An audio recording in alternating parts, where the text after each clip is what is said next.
안녕하세요. 오늘도 녹음을 켰습니다. 오늘은 날짜를 먼저 이야기하고 시작하면 좋을 것 같아요. 오늘은 1월 21일 화요일 저녁입니다. 오늘 이야기할 주제는 편지입니다. 저는 편지를 좋아해요. 편지 쓰기를 좋아하는 것도 있지만 편지 받기를 아무래도 좋아합니다.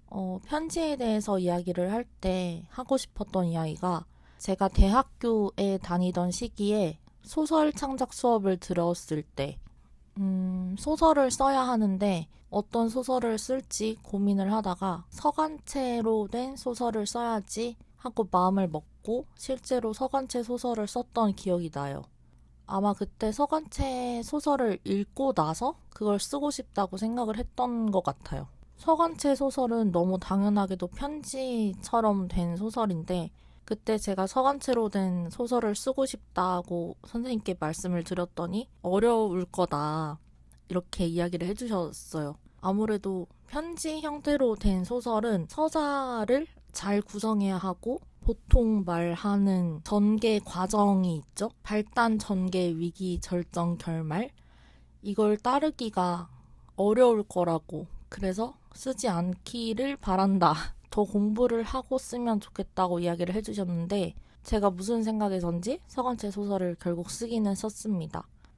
지금 읽어보면 그 시기에 썼던 대부분의 소설이 부끄럽고 어떻게 그렇게 나를 숨기지 못한 채로 솔직하지 않게 글을 썼을까? 나를 속이면서 나를 드러내는 글을 어떻게 그렇게 열심히 썼을까에 대해서 생각을 하게 돼요. 나를 좀 속이면서 그러나 잘 숨기지는 못한 채 쓴 그 시기의 글들을 많이 부끄러워하지만 그래도 지금 생각해보면 그때 참 열심히 썼구나 하고 생각을 하게 됩니다. 아무튼 저는 소설도 서간체로 쓸 만큼 편지를 참 좋아해요. 전 어렸을 때 일기 쓰기를 좋아한다고 말하기에서 얘기했던 것처럼 선생님이 볼 검사받는 일기에도 사실 선생님을 향한 편지를 썼고 중학생이 되어서도 선생님한테 편지를 진짜 많이 쓰는 청소년이었어요. 심지어 담임 선생님이 아니신데 그냥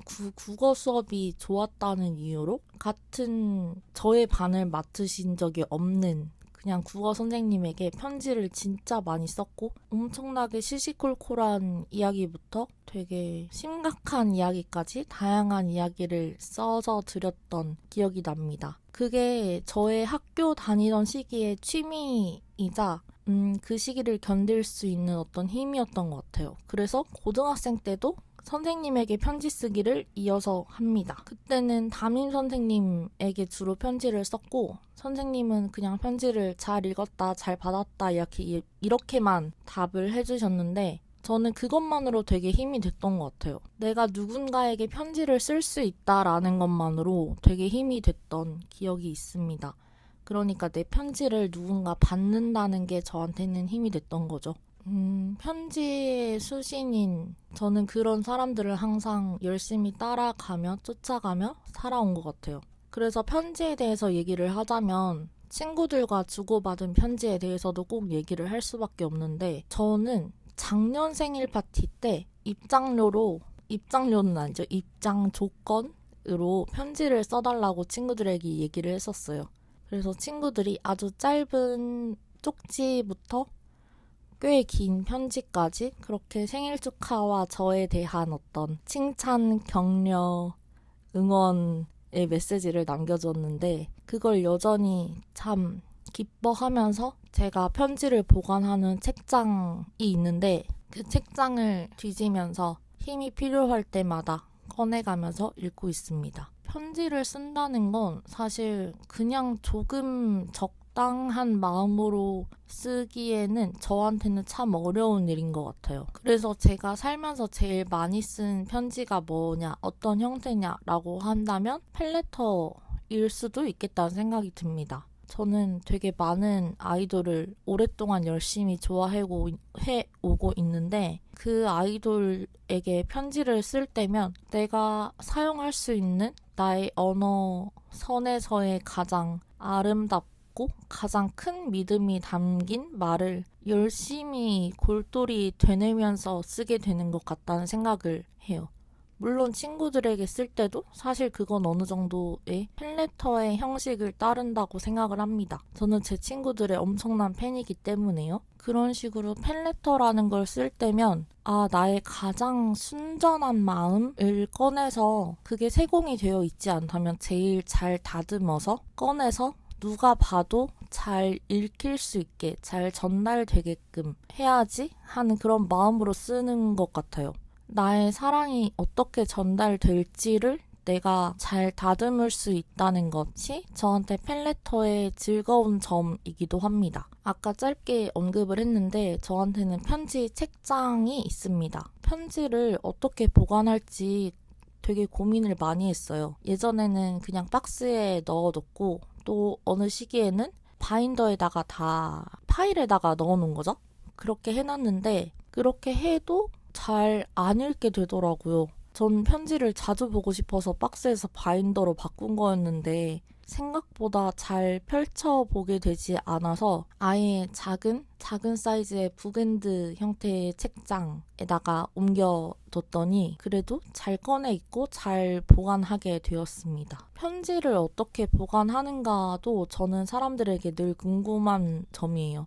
저는 친구들과 그래도 비교적 생일이나 그런 이벤트에 편지를 잘 주고받아서 그런지 가끔 사람들이 요즘은 그렇게 아날로그적인 손편지를 잘 주고받지 않지 않냐 이렇게 이야기할 때면 내가 조금 드문 일을 하고 있나? 아닌 것 같은데 이런 생각을 하기도 해요. 그래도 아주 어렸을 때부터 주고받은 편지를 모아두시는 분들이 있잖아요. 그래서 그런 분들은 어떻게 편지를 잘 보관하시는지, 언제 떠올라서 그걸 다시 꺼내 읽으시는지 그런 것들이 좀 궁금합니다. 그리고 저는 편지를 묶어놓은 책들도 되게 좋아하는데요. 예를 들어서 기영도 전집 중에 짧은 여행의 기록이라는 책을 보면 거기에 기영도가 보냈던 편지들을 모아놓은 챕터가 있어요. 저는 그 편지를 보면서 굉장히 힘을 많이 받았고 처음에 그 편지를 어떻게 봤는지 아마 제가 좋아하는 누군가가 블로그 같은 데에 올려서 제가 그걸 본 것 같아요. 그걸 제가 좋아하는 사람 덕분에 알게 되었다는 것도 있겠지만 그냥 누군가의 편지를 좋아하기도 하고 특히 청소년 시기에 기영도를 굉장히 좋아했어서 기영도 시인의 그 편지들을 읽으며